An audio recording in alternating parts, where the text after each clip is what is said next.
Hey guys, so you know, I report a lot about natural disasters like volcanic eruptions, landslides, stuff like this, earthquakes, or tsunamis. And I see in my comments very often, especially you guys, my viewers in Europe, they're saying, well, I'm so glad that nothing can happen here, that we don't have a tsunami threat.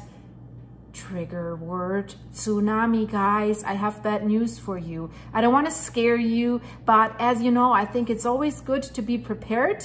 Better be safe than sorry. And that's why, guys, I'm sorry I have to tell you this. The experts are predicting a tsunami in Europe with a 100% probability. So not maybe, oh, they're really sure it's going to happen. And it could happen in countries that might surprise you a lot. So let's go through them country by country and I'll explain you what the threat really is.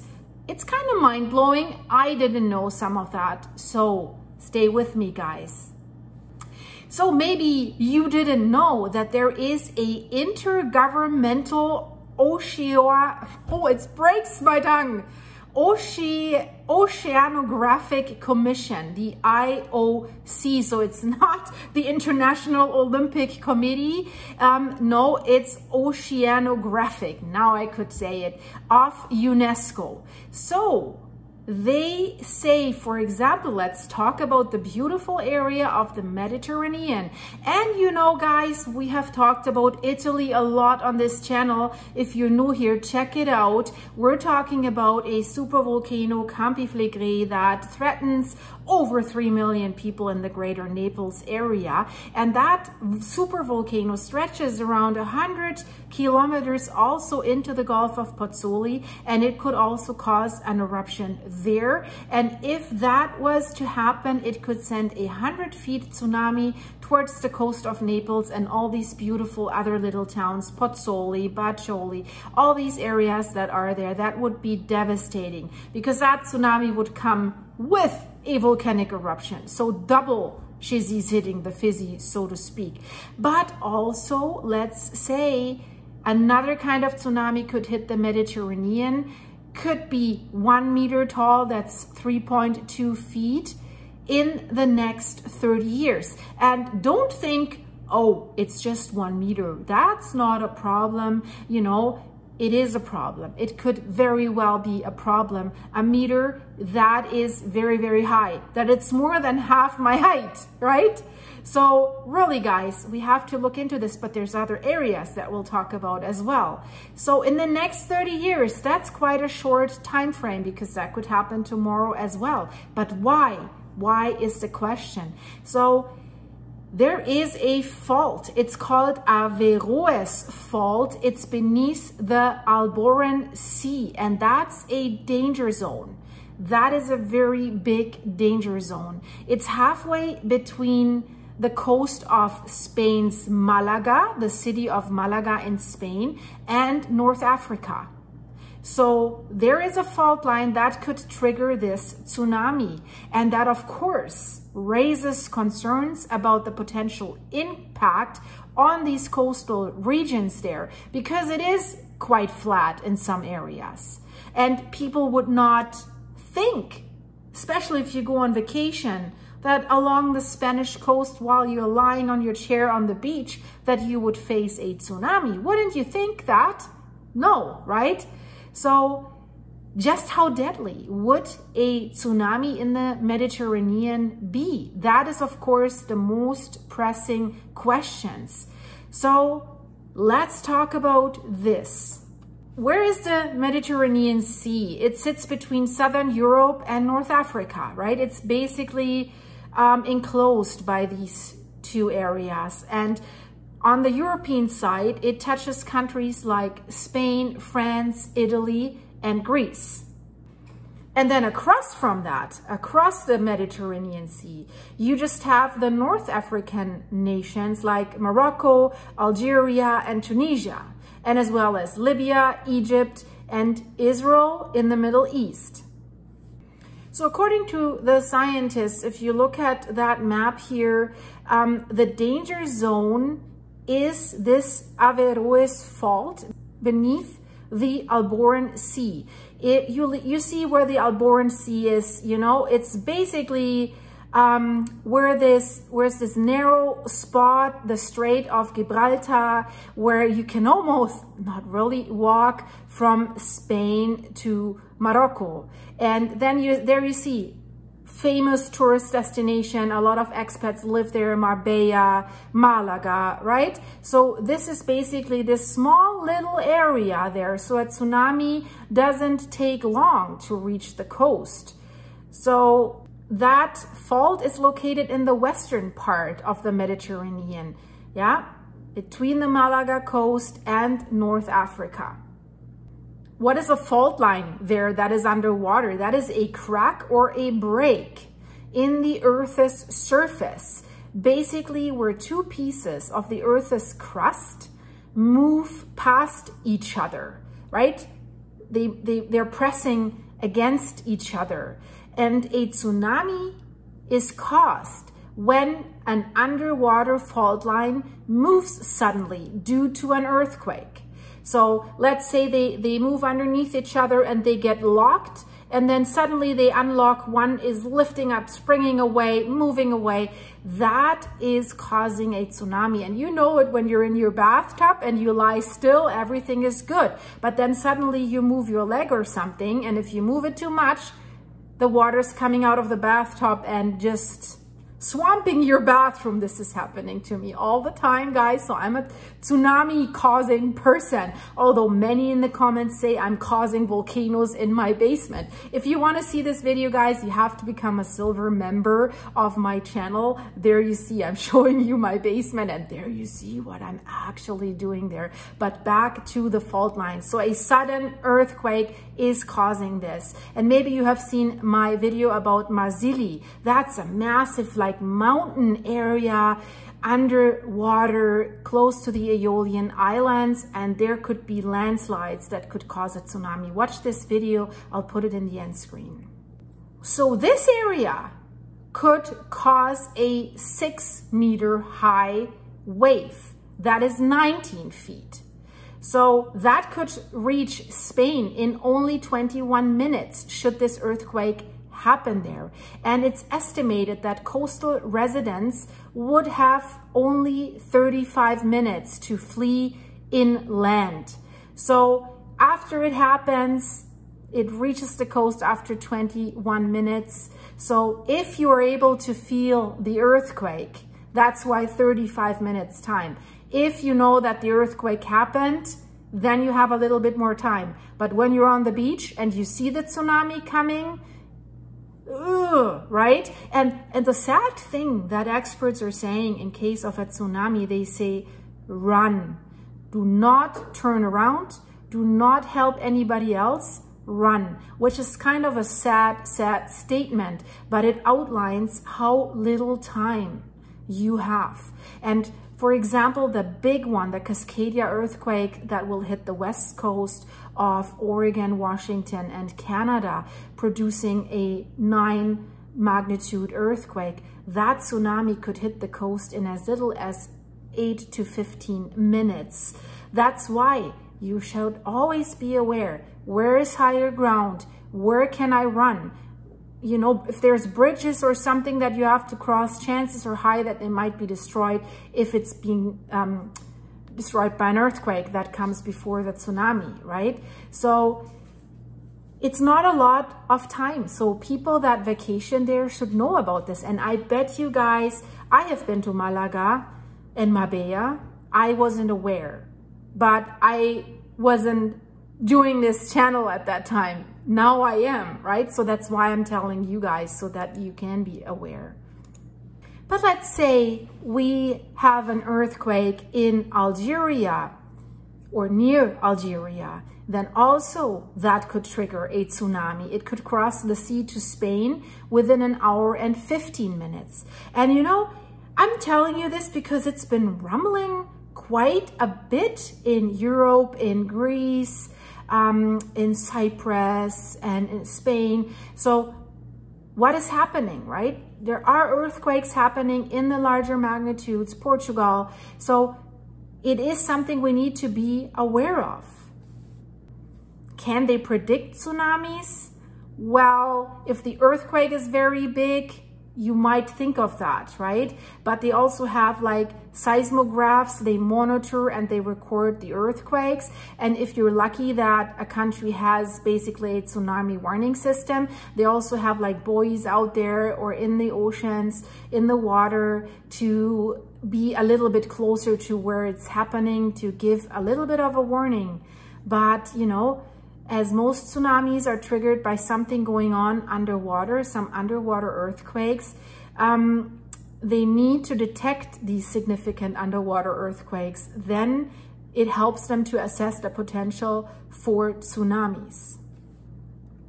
So these tsunami warning systems, they use a network of sensors and buoys in the ocean, and they measure also changes in the sea level, because if a tsunami is coming, it will lift up that buoy, the sea level is going to change. So when an earthquake occurs, these sensors can detect abnormal waves, and then they issue a tsunami warning. So that is actually something good to have.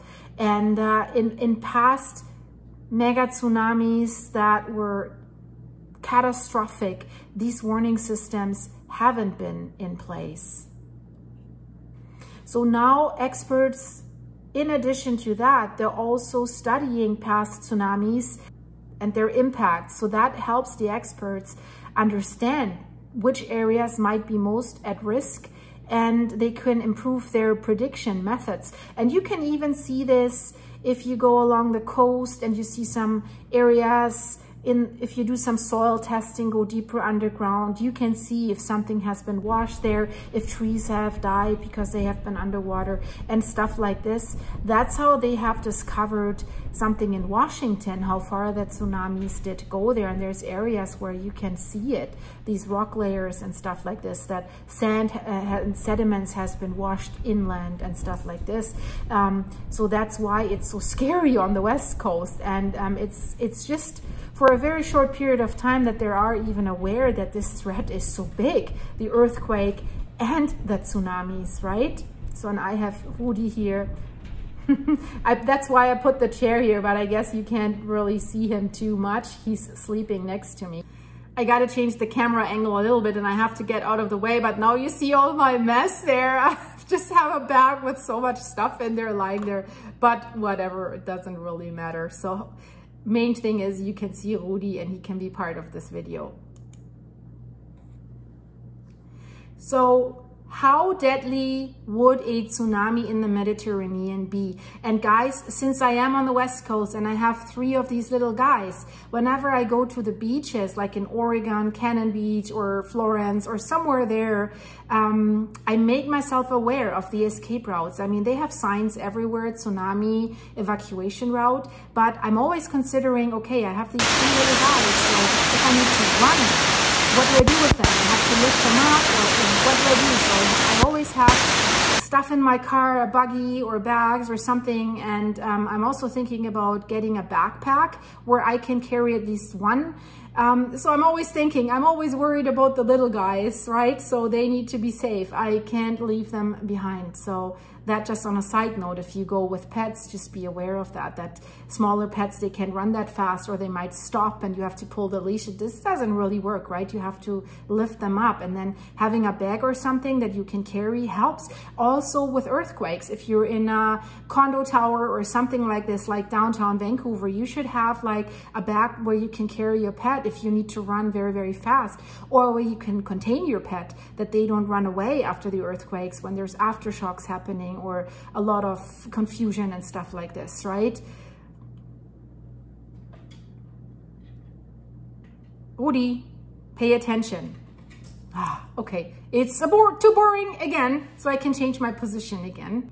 But I am escaping away into other topics again. So Blondie, get to the point. How deadly would a Mediterranean tsunami be? So they have records about tsunamis in the Mediterranean, and there have been around 100 tsunamis in the Mediterranean and in surrounding areas since the beginning of the 20th century. So it's not an occurrence where we say, yeah, the last one was like 80,000 years ago or something like this. So this is the interesting part. This works out to be approximately 10% of the world's total tsunamis for this period. So 10% is a lot.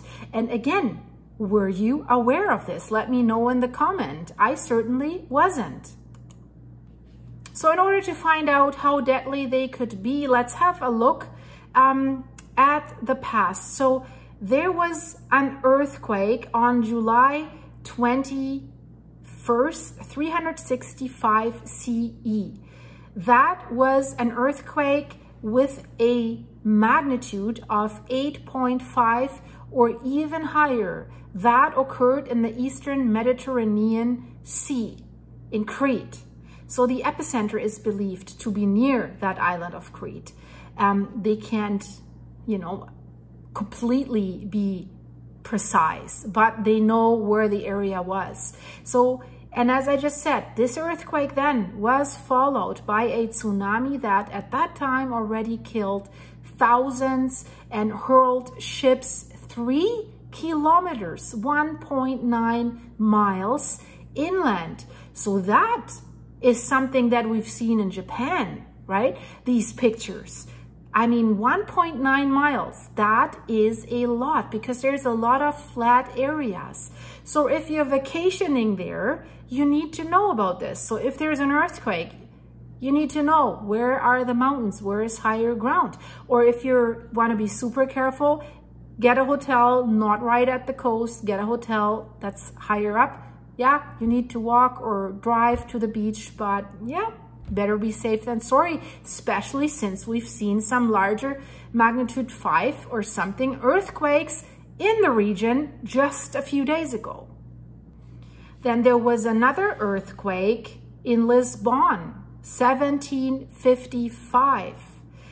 But that was causing a tsunami somewhere else. So now let's get, I'm sorry that now I have to worry you for other regions. Tsunamis in the Northeast Atlantic are less common, but they do exist. So there was a 8.5 magnitude earthquake in 1755, the Lisbon earthquake, and it has triggered a tsunami that destroyed most of Lisbon in Portugal, Portugal's capital city. So also in Portugal, unfortunately, you have to be aware of this.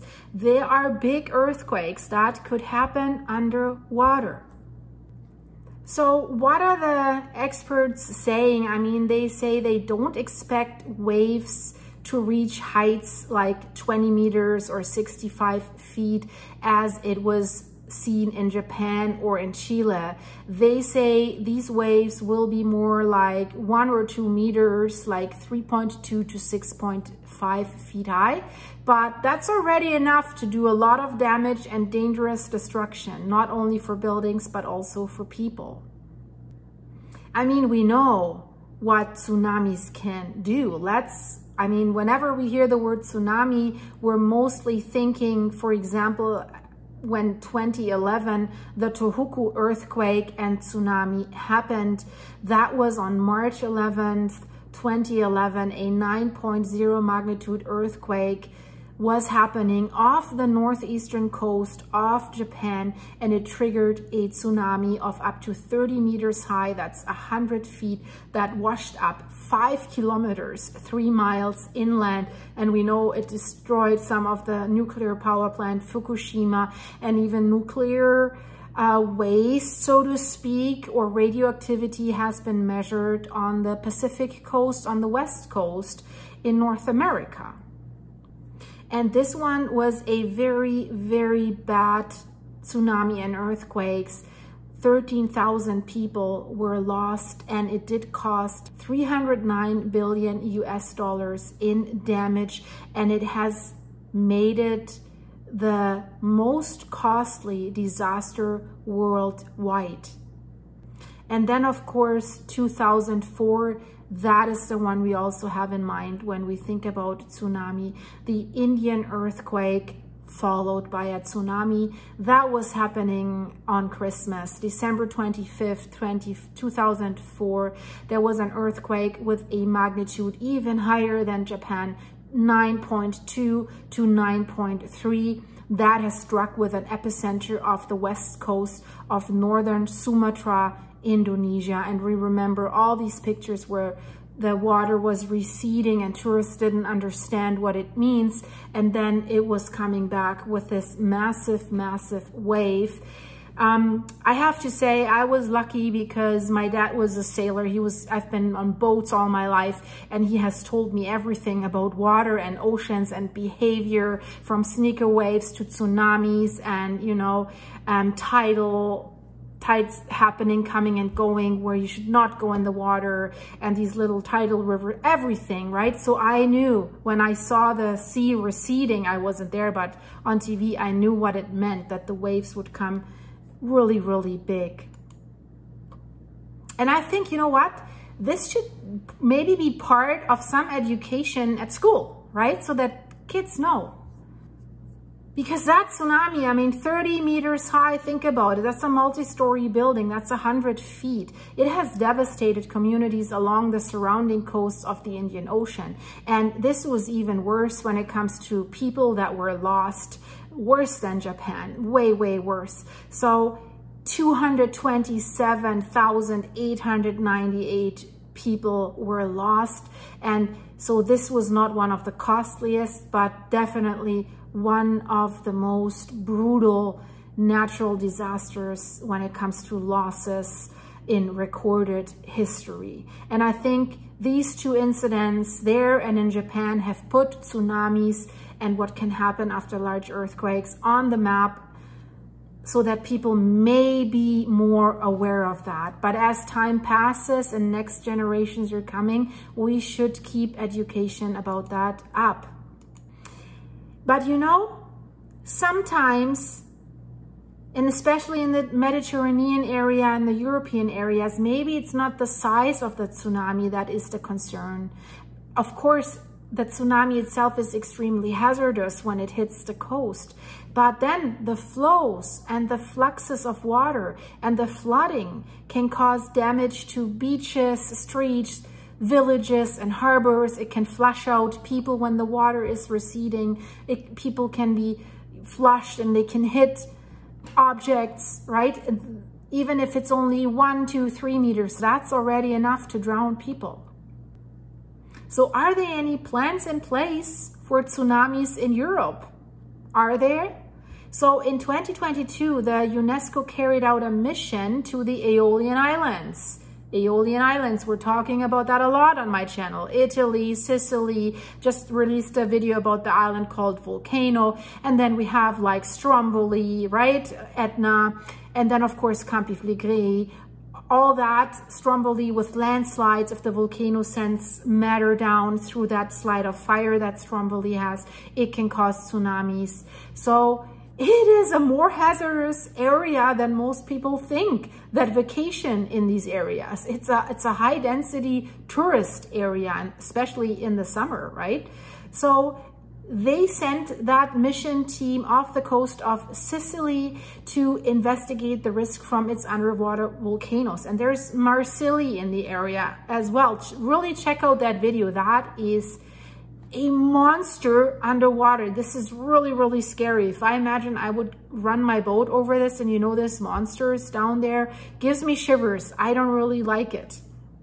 So the UNESCO has announced a plan to train all at-risk coastal communities on what to do in the event of a tsunami by 2030. So we have 2024 right now. So that tells you it's not really progressed too far. They haven't really been aware of this, or they have, or they didn't think that it's much of a threat. So, okay, they have to make the coastal communities aware, but hopefully the tourists as well. They have put up like tsunami signs, tsunami evacuation routes and stuff like this, and maybe even put like warning systems in place. What is Spain doing, for example? So the state plan for civil protection against the risk of tsunamis has an early warning system to identify underwater earthquakes, and they have a plan for authorities to keep the public safe. So it seems they are prepared. When I was there, I haven't seen any information or tsunami evacuation routes or something like this. So I definitely was not aware. So Portugal, what about Portugal? So let's say if a tsunami originates in Cape St. Vincent, that's off the coast of Portugal, it will reach the Spanish area Cadiz coast in 40 minutes. And that would leave the authorities and the residents there less than 1 hour to prepare for this. Of course, they're saying the odds that there would be a Cadiz tsunami are only 10% over the next 50 years. And there's one town that says we will be the first Spanish tsunami-ready municipality. It's the town of Chipiona. So they are preparing better than the other ones, it seems. So what are the warning signs for tsunamis or of tsunamis? So the first wave, and there's several waves coming if there's a tsunami happening. The first wave in a tsunami wave train, that's how it's called, is usually not the largest. So if you see an abnormally large wave, then you can be sure that an even bigger one could follow. And you can also hear these waves. You can hear a loud ocean roar, even if it's further out. So if you hear a roaring sound offshore, similar to that of a train or aircraft, unfortunately, it could be a sign that a tsunami is approaching. So never fall asleep on the beach. Is that the conclusion? Be aware of your surroundings. And then, of course, a big, big, big sign if the sea suddenly recedes faster than as if this was caused by tidal occurrences, right? Suddenly receding, exposing the ocean floor, or the water levels are suddenly rising and you don't know why. If it's tidal, they're rising slowly, but if they're suddenly rising fast, a tsunami may be approaching. These are signs if you haven't felt an earthquake. So what should you do in the event of a tsunami? So if there's an earthquake and you're in a tsunami hazard zone, get to high ground as quickly as possible, as soon as the shaking stops. While the shaking is happening, you probably have no chance to walk or run. You most likely will have to evacuate on foot because roads may become damaged by the earthquakes or blocked after an earthquake. So try to walk to open ground as much as possible, but be aware there could be sinkholes, there could be fissures or cracks. Leave the roads clear for emergency vehicles to pass through. So don't leave your, block it with your car.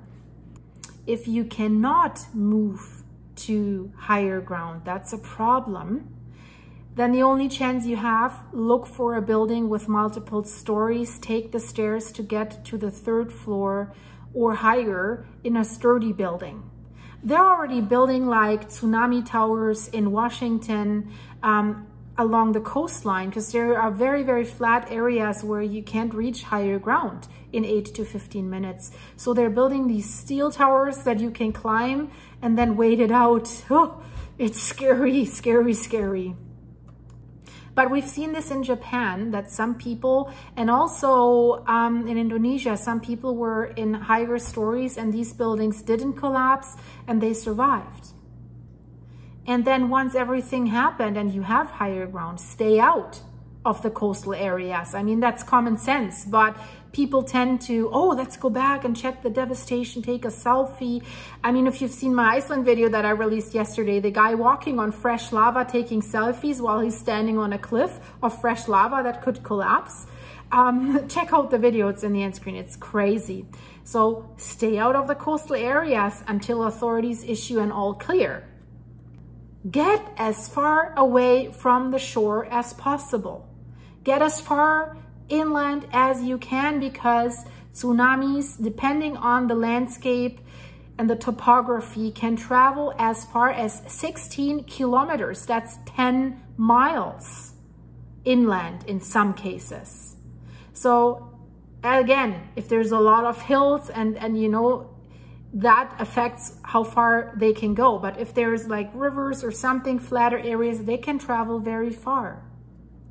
So guys, I hope you found that interesting.